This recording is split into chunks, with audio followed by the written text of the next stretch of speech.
So, yun yung ginawa ko kahapon. Hindi ko na na-video. Yung pinakahagdanan ng lock bed. Yan.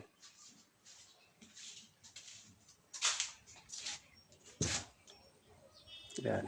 So, bali, 4 na step siya. Tapos, bawat step niya, lalagyan natin ng mga drawer para hindi sayang yung space. Yan. So, tutuloy natin yung paggagawa. Tara. Ayan. Nalagyan ko na ng mga step. Kompleto na yan. So, drawer na lang. Pero, hindi muna natin gagawin kasi umorder pa ako sa online ng pinaka-sliding para magaan hatakin. Tsaka ibalik. Ayan, yung kinakabit sa ganito. Ayan, sliding. Para pag hinatak mo yung drawer, smooth. Tapos pag binalik mo, maganda. Soft close. Ayan, so okay na. May mga step na. So, hindi mo tayo gagawa ngayon kasi may problema yung water pump. Ayusin muna natin yung water pump. Tara, pakita ko sa inyo. Tinanggal ko yung poso kasi ang problema ng water pump natin hindi makahigop. Bumababa kasi yung water level. Kasi pagka ganitong shallow well na motor pump, ang allowed lang niya hanggang 5 meters. Pag lumampas ng 5 meters yung water level, hindi na niya kayang mahigop. Ang kailangan mo na rin yung deep well. Medyo mahal yun.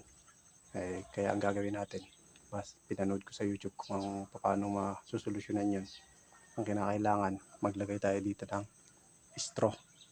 Maglalagay tayo dito sa loob ng PVC. So, ganito na lang gagawin natin kung ano yung sukat nito.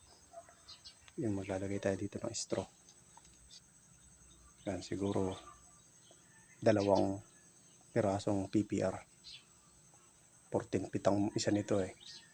So, 2 piraso magiging 28 feet.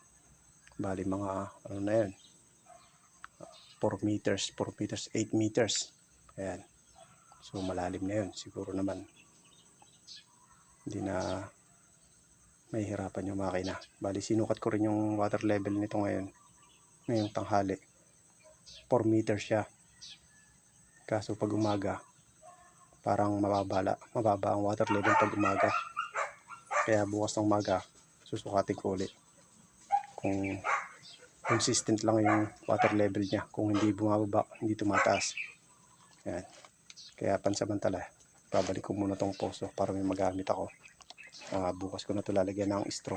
Namili na ako nina ng mga gagamitin. Ayan. Kaya hindi mo tayo gagawa sa lock bed. Gawin ko muna yung mga fittings ng straw. Pakita ko sa inyo yung mga materyales.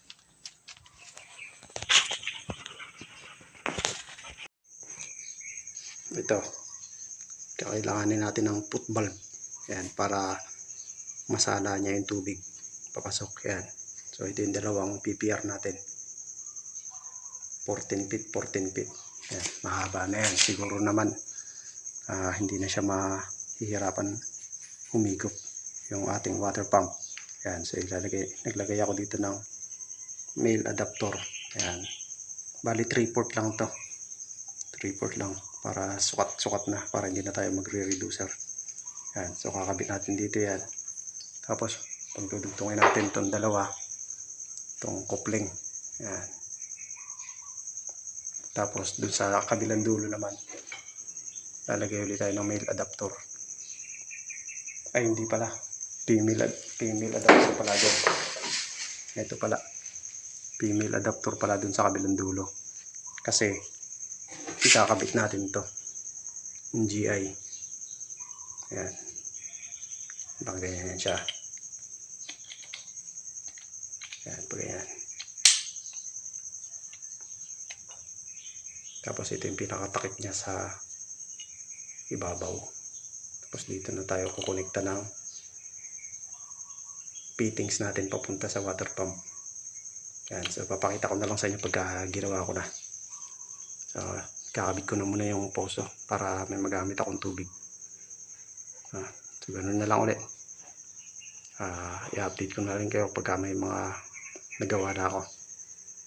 Yun lang muna sa ngayon. Salamat.